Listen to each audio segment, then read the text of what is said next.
नया सवेरा, एक अशिक्षित गांव की कहानी। लहर गांव के लोग बहुत ही सीधे साधे थे। पढ़ाई लिखाई से कोसों दूर, उनके लिए काला अक्षर भैंस बराबर था। साहूकार उनकी इस कमजोरी का फायदा उठा रहा था। कहने को वह साहूकार था, लेकिन बहुत ही लालची था। जरूरत पड़ने पर वह गांव वालों के घर, जमीन आदि गिरवी रखकर ऊंची ब्याज दर पर रकम उधार दे देता था। झूठी लिखा पढ़ी पर वह उनसे अंगूठा लगवा लेता था। एक बार उधार ले लेने पर गांव वाले उसके कर्ज से हमेशा दबे रहते थे। रमेश सिंह की गांव में एक छोटी सी दुकान थी। थोड़ा हिसाब किताब करना जानता था। ईमानदारी से 4 पैसा कमाकर अपने परिवार का भरण पोषण करता था और खुश रहता था। पढ़ा लिखा होने की वजह से वह धनपत की काली करतूतों को जानता था। एक दिन सरपंच के पास जाकर उसने धनपत साहूकार की शिकायत की। सरपंच खुद धनपत की बेईमानी का बराबर का हिस्सेदार था। उसने रमेश सिंह की बात को अनसुना कर दिया। परेशान होकर रमेश सिंह जिला के मुख्य अधिकारी के पास जाने का फैसला किया। उसने उनके पास जाकर कहा, श्रीमान, गांव का सरपंच और साहूकार मिलकर गांव वालों को लूट रहे हैं।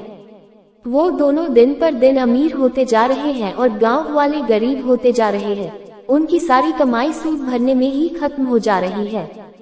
जिला अधिकारी ने रमेश की बात को ध्यान से सुना।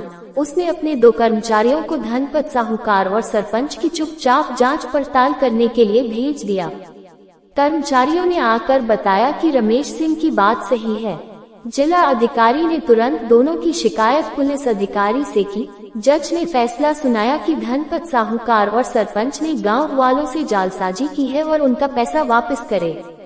जज के फैसले से रमेश सिंह और गांव वाले बहुत ही खुश थे। अब जिला अधिकारी ने आदेश दिया कि हर गांव में एक बाल विद्यालय खोला जाए और उसमें अच्छे टीचर रखे जाए। ये सुनकर रमेश सिंह हैरानी से पूछने लगा, श्रीमान, अपराधियों को तो सजा मिल गई, अब विद्यालय ओपन करने से क्या लाभ होगा? जिला अधिकारी बोले, रमेश सिंह, गांव के लोग सीधे साधे और बहुत लोग अनपढ़ हैं। धनपत और सरपंच को सजा देने से समस्या मिट नहीं जाएगी। अनपढ़ गांव वालों को कोई भी ठग सकता है, इसलिए सबको पढ़ना जरूरी है।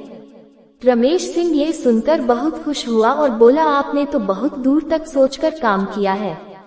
रमेश सिंह भावुक हो गया और उसकी आंखों में आंसू आ गया और बोला, अब उसके गांव में अज्ञानता और अंधकार नहीं रहेगा। एक नया सवेरा सारे गांव को खुशियों से भर देगा।